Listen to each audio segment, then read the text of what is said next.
Just realized I was still on mute. Hello, everyone. Good to see you. Happy October. It's good to see folks who are in chat. I see Cup Overflowing. Love that username. And good evening to you as well. Jamie and Alita, welcome, everyone. Yeah, as we're continuing going, please feel free to continue to introduce yourself in chat, say hello, as well as if you're seeing this at a later date, feel free to say hello in the comments as well. Well, welcome to our October Bible Study Live. Today we're going to be looking at Psalm 102. But before we do, I just want to give us a little opportunity to introduce ourselves. So I am Micah Melody. My pronouns are she, her, and I am the Director of Community Engagement for Transmission Ministry Collective. And I'm Peter. Use they, them pronouns, and I'm the Development and Communications Coordinator at TMC. Yeah, so we're so excited to be here today and looking at Psalm 102. And I don't know about you, Peter, but I feel like I needed this passage for how I've been feeling and just everything that I've been sitting with. And so I hope that also, too, as we look through it, that it can be a place of maybe refuge, place of solidarity, place of grief, lament, hope. I think we're going to find a lot of that in there. As usual, what we usually do is we're actually gonna read through the whole passage today since it's a psalm. Normally we take it chunk by chunk, but since it's a psalm, we're gonna read through the whole thing, and then we're gonna go piece by piece and kind of look at the passage, a chunk at a time, and talk about just our observations. So feel free to read along in your Bible. Feel free to whatever translation you have. That would be really that's welcome. And feel free to also share any observations or things that jumped out to you or questions that you have as they come up. Feel free to throw them in the chat. All right, a little bit of background on Psalm 102 before we start. One thing to know is that in the Psalter, there are many different types of, there's several different types of psalms. And one of the most common, actually, I think it is the most common, is a lament psalm. And so lament psalms are typically have a common structure.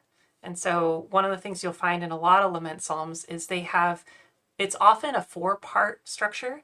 It can be a 5-part structure. So they often have a address. So it's the psalmist addressing God, or it would be whoever the lament is being said to. In the case of the Psalter, it's almost always God. An issuing of a complaint. So what is going wrong? What's been happening? What is the thing that the psalmist is experiencing? And then there's a petition. So a cry for help, asking God to intervene. And then there is usually a refrain or a declaration of assurance, which is either to the psalmist, or in the case of an individual psalm of lament, or in a communal psalm of lament, it might be we as a community are assured that God will respond. So these are some of the kind of just some things to know just about the literary structure kind of going in. And yeah, to get us started, Peter, I know you're reading from a special translation today. You want to introduce it? And I was wondering if you would like to read the whole passage through. Yeah, I'd be happy to. Yeah, I'm reading from the First Nations version today, which is a translation that I always love and is so incredibly beautiful and has a lot to offer. But it was Indigenous Peoples Day earlier this week, so I thought it would be appropriate to read from that translation. So I'll read the psalm. A prayer of one whose heart has fallen to the ground, who pours out sorrows before grandfather. Hear me, grandfather, when I send my voice to you. Let my cry for help reach your ears. Do not hide your face from me in my time of trouble. Bend your ear low to listen to me. When I send my prayer to you, be quick to hear and send help. The days of my life slip away like smoke from a fire. My bones smolder like burning coals in a fire pit. My heart has been trampled to the ground like grass and has dried up and withered because I have no desire to eat. Instead of eating, all I have done is moan and groan. Now my bones stick out through my skin. I am like a scrawny owl in the desert. I have become like a screech owl living among the sun-scorched desert bones. I lie awake through the night, unable to sleep. I am like a bird sitting alone on the roof of a lodge. From sunrise to sunset, my enemies hurl insults at me, and those who mock me speak curses against me. Ashes have become my food, and tears my drink. All because your anger rages against me, for you have picked me up and thrown me away like a dead branch. My days fade away like a shadow before sunset. I dry up like grass. But as for you, grandfather, your seat of honor will never fade away. Your name, which represents who you are, will be known for all generations to come. You will rise up and take pity on those who live on Strong Mountain. For the time has come for you to show kindness to her. Yes, the time you decided on long ago is here. For your people find beauty in each of her stones and even honor the dust in her village pathways. Grandfather, when the nations see, they will tremble with fear and show great respect to you. All the chiefs of the land will stand in awe of your shining greatness. For grandfather will rebuild the sacred village on Strong Mountain when he appears in all his shining greatness. He has respected the prayers of those who have nothing and listened to their voice. Tell this story again and again for the generations to come, so that a people yet to be created will praise grandfather. From his holy place high in the world above, grandfather looked down on the earth below to hear the groaning of the captives and to set free those who had been marked for death. Grandfather's name will be spoken well of on Strong Mountain and honored in Village of Peace. The tribes will gather with many powerful nations to honor grandfather. He has brought me low on the road of life and cut short the number of my days. I cried out, O giver of breath, your years last from generation to generation, but I have only days. Do not take me in the middle of them. Long ago, you set the earth in its place and formed the sun, moon, and stars in the world above with your hands. They will fade away, but you will live on. They will become old, and you will roll them up like a worn out blanket and take them off like old, ragged clothes. But you remain the same, and your years will never end. The children of your people will live on, and their descendants will be firmly set in place before you. That's really beautiful. Thank you Mm-hmm. for reading. There's so many. I'm currently actually reading from the New Living Translation because I sometimes like the poetic nature of the New Living Translation when looking at poetry like the Psalms, Yeah. and I love the poetic nature that was captured in that version as well. Mm-hmm. There's so many things that I was just like, wow, even the it takes the already poetic imagery and kind of expands it in beautiful ways. Yeah, I feel the same way about the Psalms. Like reading a poetic translation for the Psalms feels appropriate because you want to Yeah, capture the like artistry of it too, and the sort of layers of meaning of the words. And I yeah, feel like this translation just does a really nice job of that. yeah. It was beautiful. Thank you. Um, well, we're gonna take a look at the first 11 verses, so verses 1 through 11, as we kind of look at this together. And so, yeah, what stands out in these verses is, I mean, I'll just say there's a lot of heavy visceral imagery in these verses. That is the first thing that I see. What about you, Peter? Yeah, I agree with what you were saying earlier that this feels like very helpful right now. This sort of like crying out in grief, and sort of like you said, the visceral expression of pain, of suffering. Um, it just feels like there is a lot to grieve right now. I'm in Chicago, and you know, our community is getting hit really hard right now, and we're seeing a lot of people come together and stand up against the sort of like brutal attacks that are happening by ICE in our communities and the repression of protest. And people are coming together, and it's really moving to see the community doing that, but it's also just hard to have. It's like wearing on a day-to-day basis to have this kind of violence happening, you know like so near at hand. um and I was thinking about lament, and the lament that we see at the beginning of this psalm, and how one of the reasons it's important to lament is because it keeps us from getting numb. I think that's a really like when we're sort of surrounded by, brutality and violence, and, these images we're seeing or experiencing, in real life.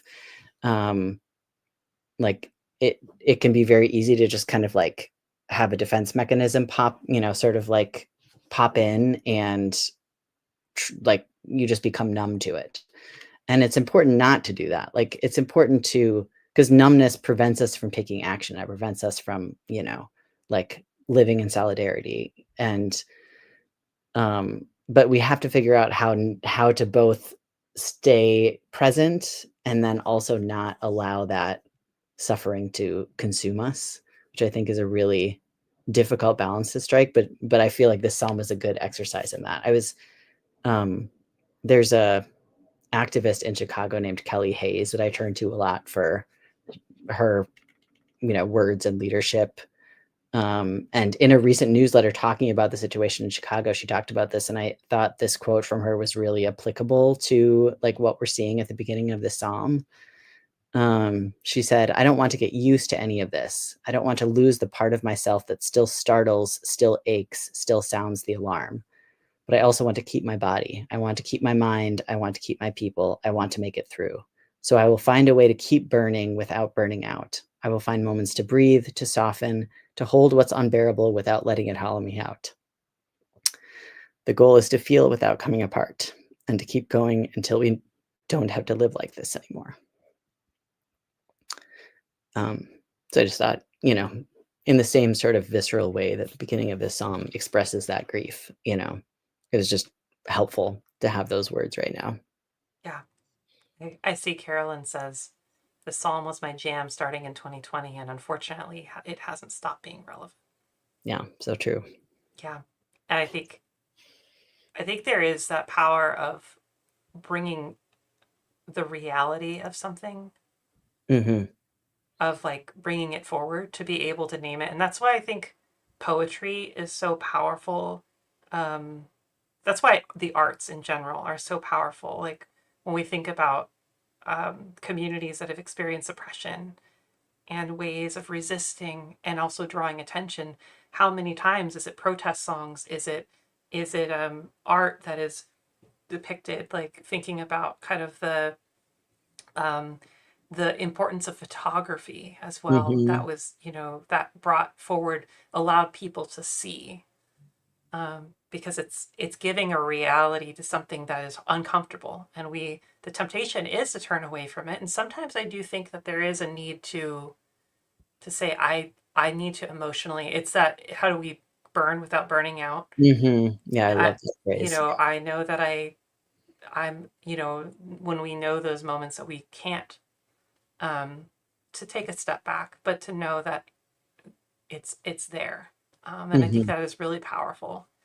Um, when I love lament psalms. I mean, that sounds like I don't love lamenting, Mm-hmm. but I love the power of lament. Yep. And I um, one of my theologians that has deeply and more biblical scholars that has deeply impacted me is Walter Brueggemann, who sadly passed away earlier this year.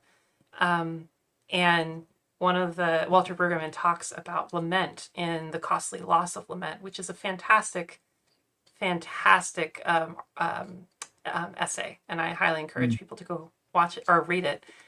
And Brueggemann talks a lot about the ability for a lament to address power imbalances, Mm-hmm. and that, how amazing is it? Like if you look at verses 1 and 2, Lord, hear my prayer, listen to my plea. Don't turn away from me in my time of darkness. Bend down and listen. And there's also a little bit later, where in verses 9 and 10, I eat ashes for food. My tears run down into my drink because of your anger and wrath. For you have picked me up and thrown me out. So this is Mm-hmm. the psalmist is directly accusing God and saying, addressing God. There is this accusation of like, what I'm experiencing is unjust, and I blame you. Mm-hmm. Which feels, honestly, I still feel I have a hard time doing that to God sometimes. Like I Yeah. don't want to do that, Does it come but naturally? Yeah. yeah, because it was trained out of me. This idea Mm-hmm. that God's will is just God's will, and I should Yeah. very much just accept it. But imagine kind of this really powerful. There's, we have this like powerful God, and here we have humans who have less power, but God not only accepts but invites us to lament and address God in this way. Hmm. That's incredibly powerful. And I love this quote from Walter Brueggemann in The Costly Loss of Lament. He was talking about lament, what happens when you lose lament in a community. What happens when the appreciation of lament as a form of speech and faith is lost, as I think it is largely in contemporary usage? What happens when the speech forms that redress power distribution have been silenced and eliminated? The answer, I believe, is that a theological monopoly is reinforced. Docility and submissiveness are engendered, and the outcome in terms of social practice is to reinforce and consolidate the political economic monopoly of the status quo. In other words, the removal of lament from life and liturgy is not disinterested and, I suggest, only partially unintentional. Um, so, I mean, I think about that, how powerful that is, and how many. I definitely come from a community that didn't engage in a lot of lament growing up, and it Hmm. was almost discouraged. And thinking about that of like when we don't allow for lament, we don't allow for the voices of those experiencing oppression, the reality of injustice. It gets hidden, and that's why protest is silenced. Right? It's the Hmm. same thing. Hmm. Protest is saying this isn't right. We need this isn't right. This is unjust. And so I think lament is really powerful within our spiritual traditions for that. Yeah, I love that quote from Brueggemann. That really seems to ring true to me. That like if you take away like the possibility of lament, you're taking away like a really powerful mode of sort of like questioning the status quo and questioning, the actions of those in authority. And Yeah, like so this is like a model for us of how to do that, like how to speak up, how to speak truth to power. yeah. And the crazy thing is, if you look at the Psalms, there is so much lament in the Psalms. But if you look at, I remember one of my professors made this point that look at the Psalms and look how much lament is in the Psalms, and then look at the top 100 on like CCM, like, and Mhm. how many of those kind of worship songs are about like praise and Yep. which the praise exists in the Psalms as well, um, but the balance is different, way different. Yeah. Yeah, there's sort of that, I mean, just such a huge tendency, especially in the American church, of just the sort of like triumphalism Yes. or like like, you know, just dwelling in that and not like choosing not to observe the injustice that still exists. Oh, you got this because God, God's got your back, God Mhm, sort of mhm. thing. Yes, but it doesn't change the injustice of the present. Right. And often it like removes people's responsibility for it if they feel like, That's oh, so well, true too. Yeah. God already won, so I don't really have to, like work at this. Yeah, totally.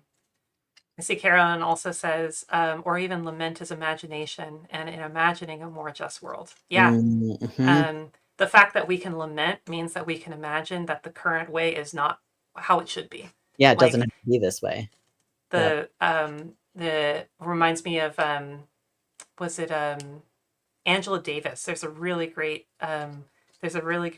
talk from Angela Davis at UC Davis, um, and I think it was like 2006, and you can find it online. I'll see if I can put the link in the to the YouTube video in the description afterwards.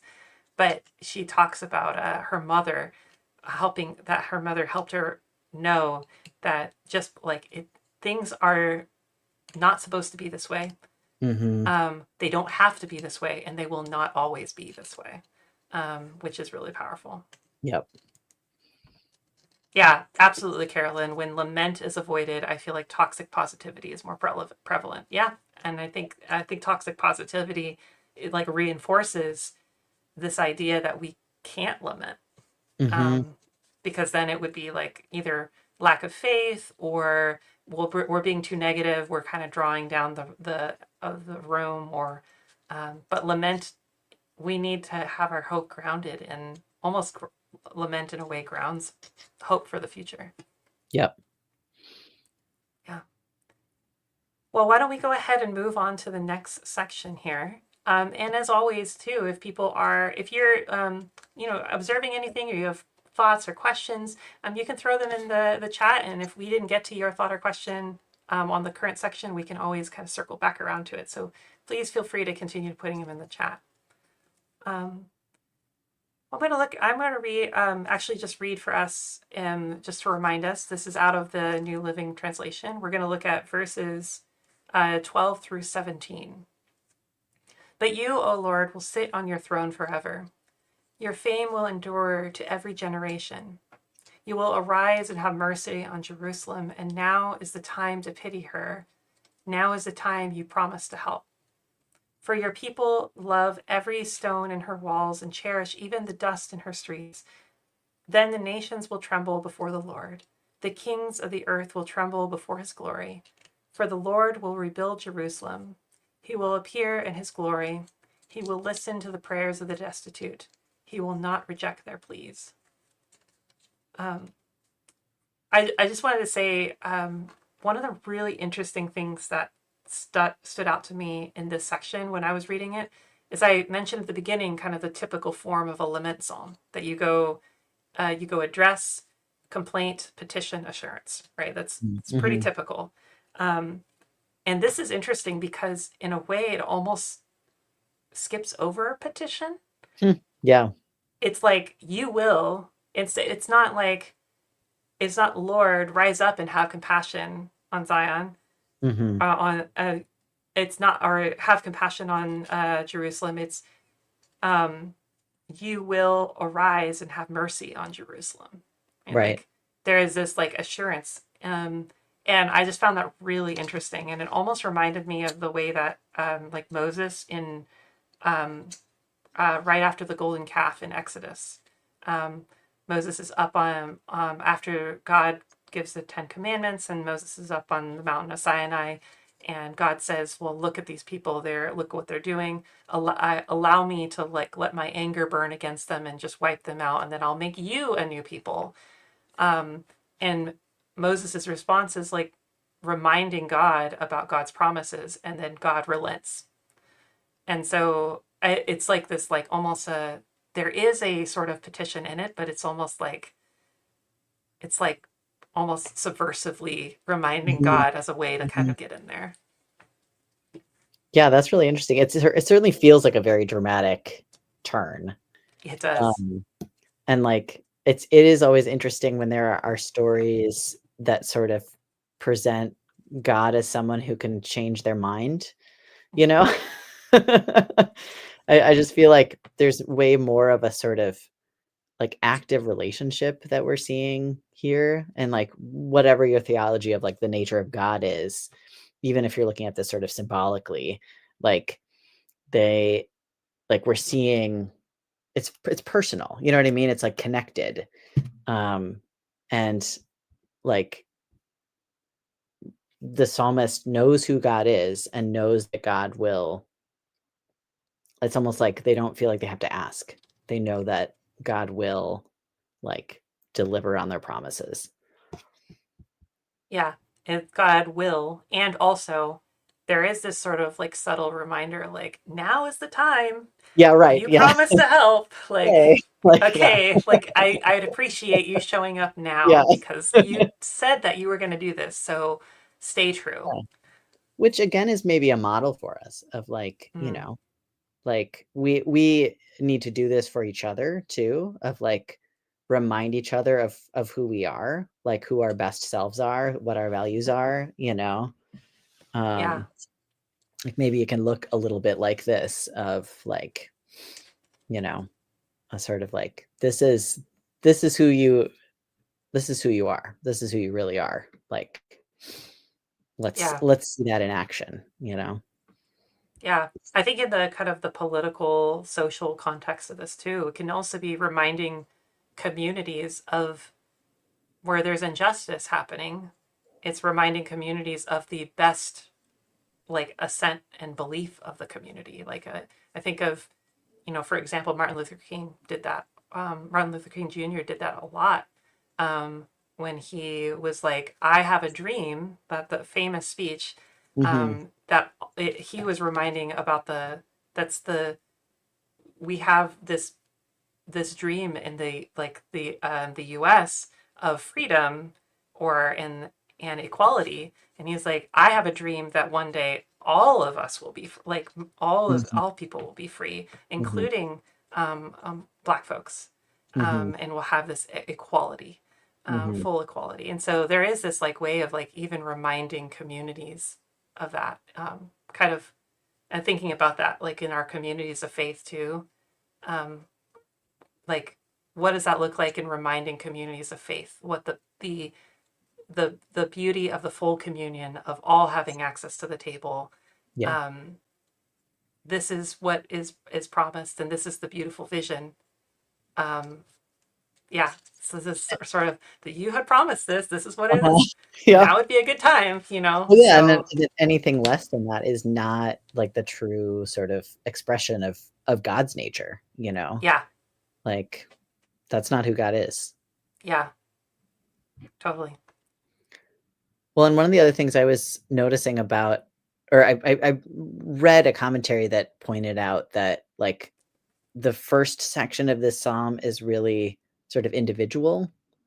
So it's like this litany of suffering, but it's kind of focused on the psalmist and like what they're going through. And then the second part is way more communal. It's talking about sort of as a community we have hope.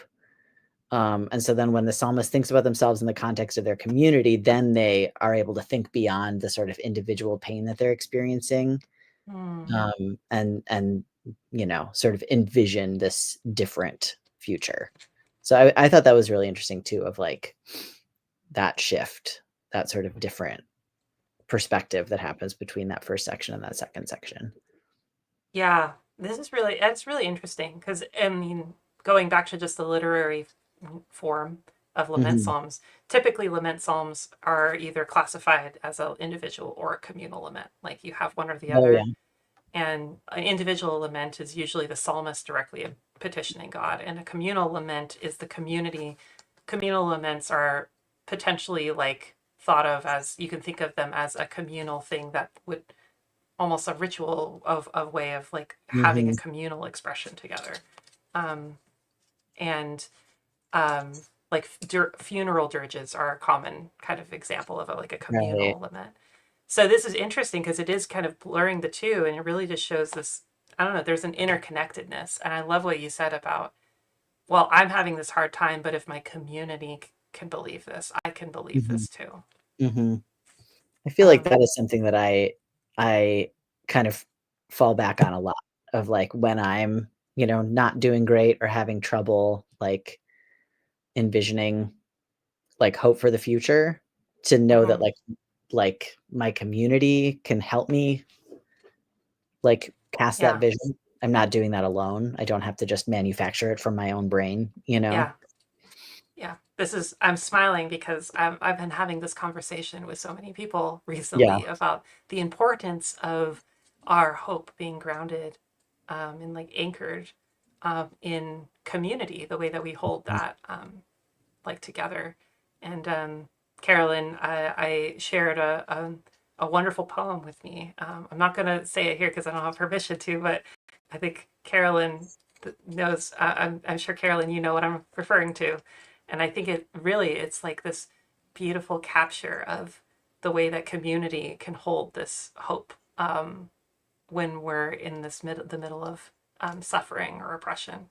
Mhm. Um, and Carolyn, I also see your comment. I like how future and community go together versus the past and present and individual. Like we're Mm, moving into yeah, the future entails moving into deeper community. yeah, that's beautiful. Yeah. Yeah, and another comment, like I love how the Nicene Creed in the Episcopal Church starts with "We believe" because I don't have to believe everything all the time. Very helpful. Yeah. Yeah, I don't have to have like it's not an individual. That's so different than how I grew up in a very evangelical sort of if you Mhm, believe and you accept mhm. Jesus. It's very one-centered and it's like this like, a very individual sort of thing Yeah. where I can belong to a community where I can have my doubts and a community can hold that for me, Yep. which is really powerful. All right, anything else in this section before we move on to the next?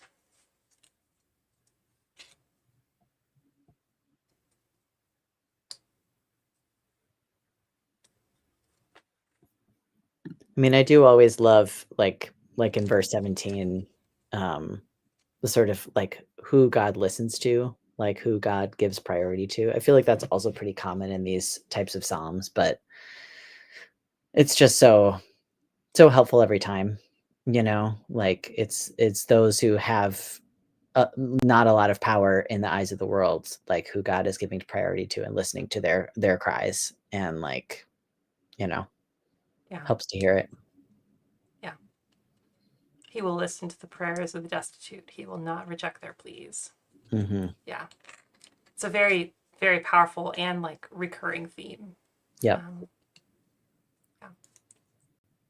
Well, would you read for us the next section to remind us where we're at? Yes. Let's see, 18 through 22. Tell this story again and again for the generations to come, so that a people yet to be created will praise Grandfather. From his holy place high in the world above, Grandfather looked down on the earth below to hear the groaning of the captives and to set free those who had been marked for death. Grandfather's name will be spoken well of on Strong Mountain and honored in Village of Peace. The tribes will gather with many powerful nations to honor Grandfather. Yeah, I love that translation. Mm-hmm. Yeah. I know you were talking, or like you had made a note about like something that really still really standing out to you in that translation.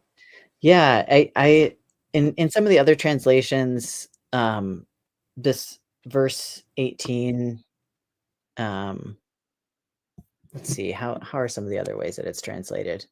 I have People, for the NLT, it says, "Let this be recorded for future generations, so that a people not yet born will praise the Lord." yeah, yeah, and I've got yeah, a people yet unborn, and I think like in a lot of those translations, it kind of seems like we're just talking about like our literal descendants.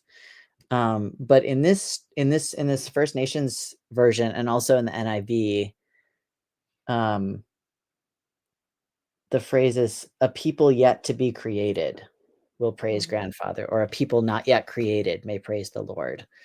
And I just really, again, really liked the poetry of that phrasing because, aside from like literally like our children and grandchildren will praise the Lord, it also makes me think about how we are the people yet to be created. Like we are being created. We are in the process of becoming the community that will be able to fully embody God's love. And we're not there yet, but we have that sort of seed and potential within us. So like we are the people yet to be created. And that I was like really struck by that. Yeah, and I really like that too of the sense of like this is a even the kind of literal idea of a descendants. It's still Mhm. a new people being created, right? Yeah. Like there is still a new community that is being formed. Um, yeah, I really do like that. Yeah. Um, Yeah, like seeing the potential for us to be the people not yeah. yet. So I think it comes back to what Carolyn was saying about imagination too, of like, Hmm. you know, it's not just for some kind of like, you know, Long in the future. long in the future, like we are becoming, we Yeah. are being created, like Yeah. you talk a lot about co-creation and how that's something that we as trans people, get to embody in really specific ways.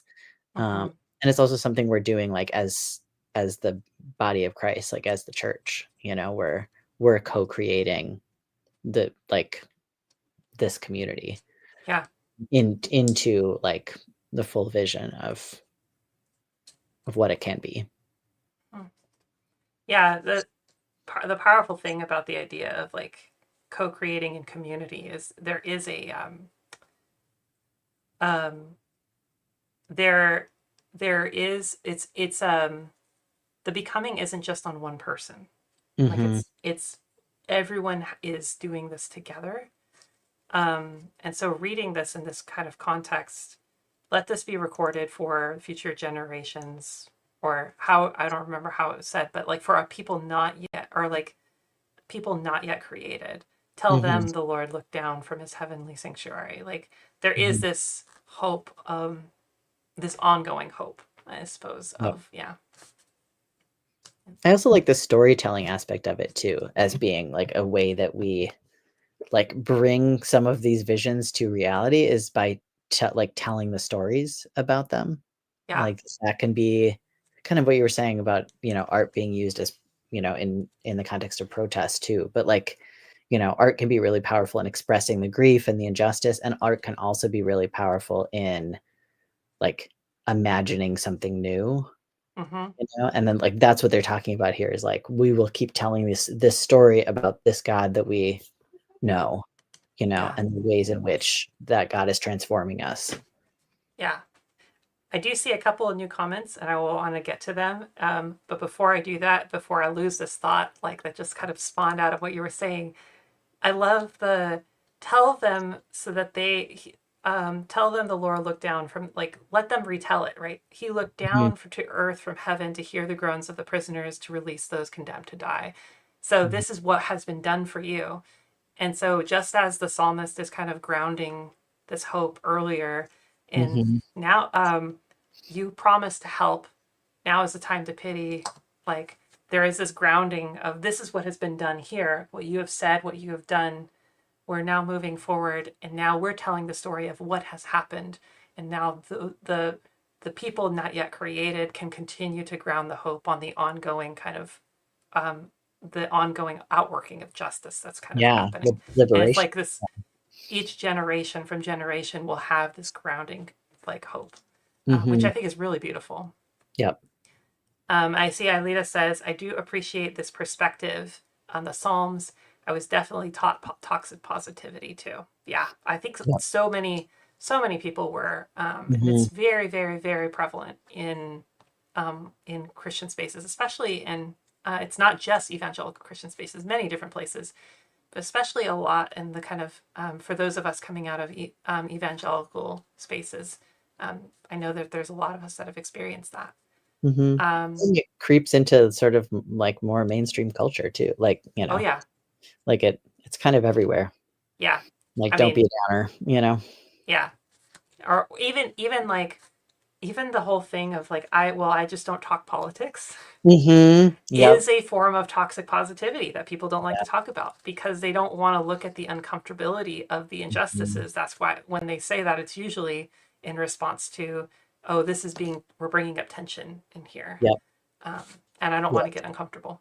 Yeah, it's So, avoidant. Yeah. yeah. And then Carolyn says, I like how verse 18 also alludes to how the stories that we tell matter and that our words can prompt future actions like praising God. Yeah, Yep. exactly. What we were talking about of like the stories, the way that we tell, like this is also the way that we talk and the way we share what's going on, continuing to tell what has been done. Um, that impacts not only us, it gives us the strength of like reassuring ourselves, as the psalmist is doing here, but also it impacts many people. Mhm. Any other kind of thoughts on this kind of section here?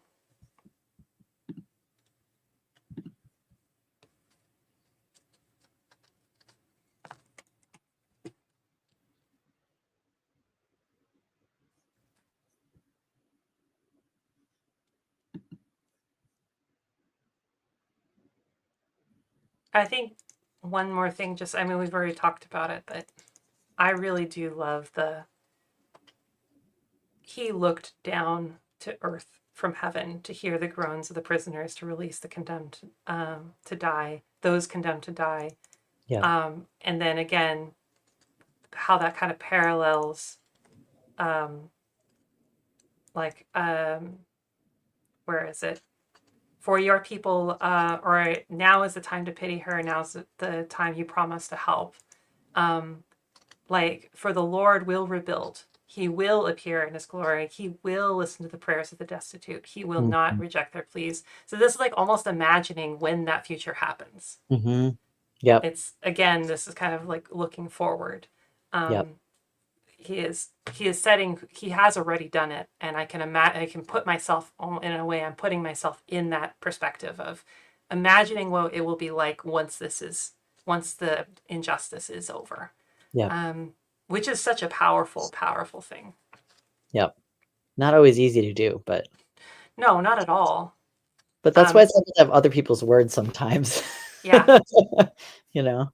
and I think also too, even kind of the telling people to do that in a way can also come from toxic positivity, right? Like Yeah. the idea of like, oh, this is it. It will be fine. It Yeah. will. We will get. You will get through it. And I think, especially when it's someone telling you, "Well, God's got this," like I think it's just the difference between allowing the lament to come first and Mhm.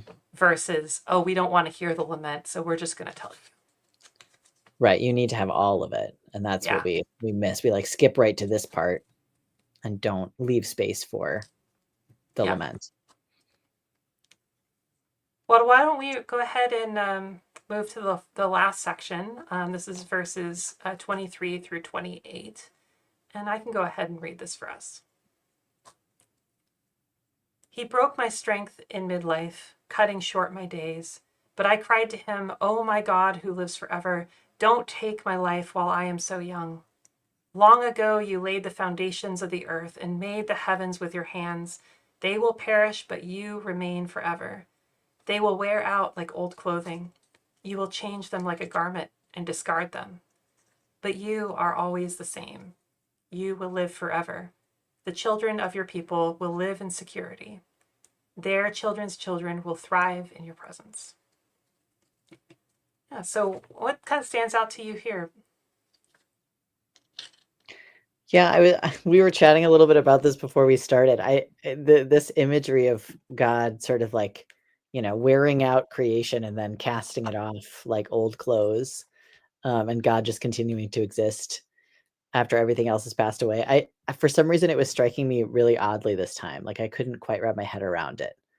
I think like I'm used to there being a little bit more about like sort of renewal and transformation of creation, like the new heaven and the new earth, and this just feels like, well, you know, the created world were kind of like wear out at a certain point and just cease to be, and that's fine, and I wasn't taking a lot of comfort from that this Yeah, time.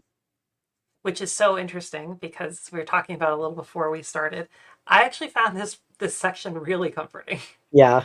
Um, and I found comfort in the nature, like the temporal nature of the world, right? So this Yeah. idea that no matter, like when I think about things that we are experiencing, or like when I think about kind of things that I'm watching, kind of the discrimination and the attacks on like the laws that are set out against trans folks, Mhm. the ICE raids that are happening. When I think about all of this, it feels, and what people who want to entrench these types of regimes do. They want you to think that it's inevitable, and they want you to think that it's forever, Right. and that there's no way around it. That's the goal, to get you to think that. Yeah. And so I this reminder that no matter how long any injustice goes in the span of the world, I think of when I saw the idea of God casting off the foundations of the earth, right? Mhm. um, I thought of like mountains, like God almost like literally taking off a cloak of mountains and just Mm. like, there it goes. Yep. Like, that to me is a reminder that nothing lasts forever. Mhm. Um, but also that doesn't mean that the what the injustices of today are meaningless, because this is you pair this with which I thought was funny. Think was funny in verse 24. We get a true petition. But I cried to him, "Oh my God, who lives forever, don't take my life while I'm so young." Mm-hmm. Like, so there is still this kind of contrast of happening of like this assurance that yeah, it's not going to be, only God lives forever in this way, and the Yeah. injustice can't happen. But please, God, don't let me die young because of Yeah. the injustice. So Yeah. I kind of hope both intention. Yeah. Yeah. I think, like kind of shifting to think of, you know, um, the temporal nature of like systems of power, like that does feel comforting to me. It's like that Ursula K. Le Guin quote that you hear a lot about, capitalism seems inevitable, so did the divine right of kings. That whole quote of like these things that feel like they're just like inevitable. They're just part of, how we have to exist as human beings pass away, you know, Yeah, and that's not impossible. And in fact, it is to be expected. yeah. I see Carolyn has a couple comments. Carolyn says, thinking about clothes, I find it interesting about the intimacy of clothes. Like there are tools that wear out that are more distant, but clothes are. It's very true. Oh, that's interesting. Clothes are close. Um, yeah, there. That's an interesting perspective of like thinking about this. Um, they will perish, but you will remain for you will wear. They will wear out like old clothing. You will change them like a garment and discard them. That's a very interesting. Yeah, there is a connection there. Yeah. Hmm.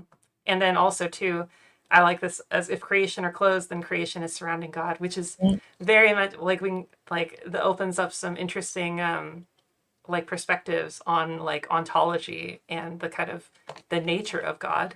Yeah. And also the way that God was understood might be understood in a more contemporary Christian perspective, as well as versus the similarities and the differences of how God was kind of seen in this context where the psalmist is conceiving of God. Yeah. God being sort of above everything as opposed to within everything. Yeah, Yeah. pan and theology of God in all. Wait, say that Yeah. again. So there's pantheology, which Yeah. everything is God, Right. and then there's pan and theology, which is God is in everything. Oh, interesting. Yeah, I've not heard that term before. Yeah, that brings up like I mean, yeah, if people want to talk that I don't know if I'll have time before I go on leave, but I love talking about like the ontology of the divine. It's always fascinating to me. Um, yeah. Are you developing your own theological understanding of that? Um, yes, and it shifts and changes. Yeah. Um, Right. yeah, very much so. But I find that whole the way that different communities understand the nature of God and the divine to be very fascinating. Yeah. Um, well, before we kind of wrap up here, do you have any more thoughts on this section, or also anyone else in the chat? Carolyn or anyone else in the? I know we have Ilita, Jamie. Any other thoughts on this or other parts of the passage?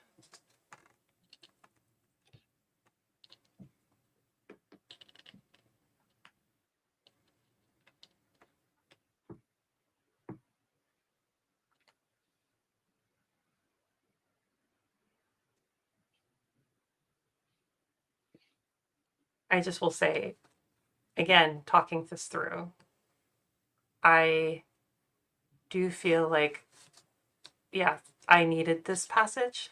Mm-hmm. Like, Yeah. yeah, I'm glad we went with this one. yeah, I think you went to the lectionary, right? Is that I how we? did. This Yeah. was one of the lectionary on the lectionary for the week. Mm-hmm. Gotta love the lectionary. When you're like not quite sure, Mm-hmm. you can always open it and find something. Yep. Yeah. Well, feel free to keep, continue commenting in the chat if you have any other thoughts. But in the meantime, Peter, do you have any takeaways? Like, what would be a takeaway for you? I think it was just it just reinforced like the importance of lament generally and kind of making space for that personally. Like I don't have a lot of personal practices of lament, and I, even just like, especially when we were like reading through and talking about the beginning part of the psalm, like thinking about maybe there are ways that I need to make more space for that.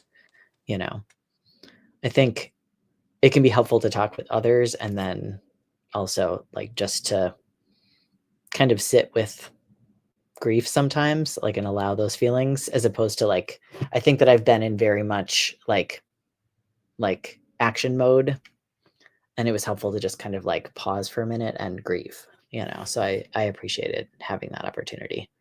Yeah, I think, yeah, the Psalms are such a powerful resource to go to for allowing ourselves that space of lament, especially when so much of, at least the church in the United States, often does not create space for lament. Hmm. And intentionally, like I think Walter Brueggemann suggested that there might be an intention Hmm. to some of that, Yep. unfortunately. Um, I think for me, this it brought up again the importance of community, of being grounded in a community that can hold things um, with and for us. Yeah. When I may not be able to believe it, like I know that this is what I believe for my community, and this Hmm. is what my community can believe for me. Yep. Um, and I think that theme keeps hitting, and that's actually the theme of what I'm planning on talking about in my keynote. Oh, For really? Yeah, is something around community and the importance of community being an anchor for hope. Yeah. Um, and and so the fact that it keeps surfacing is Yeah. just that continues to remind me of this is something that I should be sitting with. Yep. Well, thank you all for being here and for your reflections in the chat. And thank you to anyone who's watching this afterwards. And I hope that this, as we're talking about the importance of creating space for lament, I hope that this, in a small way, opens up that space for those of us who are holding things that we need to grieve, or holding things that we need to say, no, this is not okay. This is unjust. God, fix it now, and calling out to our communities, fix it now. Um, I hope that we can hold that space, continue to hold that space with one another. Um, and just a couple of announcements before we close for tonight. One thing is that I will be going on medical leave coming up at the end of this month, and I will be gone through the new year. And so, because of that, we're going to be actually pausing our Bible study live through the end of this year into the new year. And so, we'll be resuming Bible study live in the new year, and keep an eye out for announcements on like when that's going to start up again. And the other announcement is that as a reminder, if you haven't already heard, our support groups are now on Circle. And so as we are starting at the beginning of September, if you were previously signed up for a support group on Zoom, that was where we would send an email out. The support groups are now on Circle, and let me really quickly grab the link for that. You can, if you need to sign up for that, you can sign up for support groups at this link right here. So if you just, you'll find the link to sign up there. And yeah, so thank you all for being here. And yeah, hope you have a good rest of your evening. And see you. Well, I may not see people until next year, so I'll see you all when I see you. Bye, all.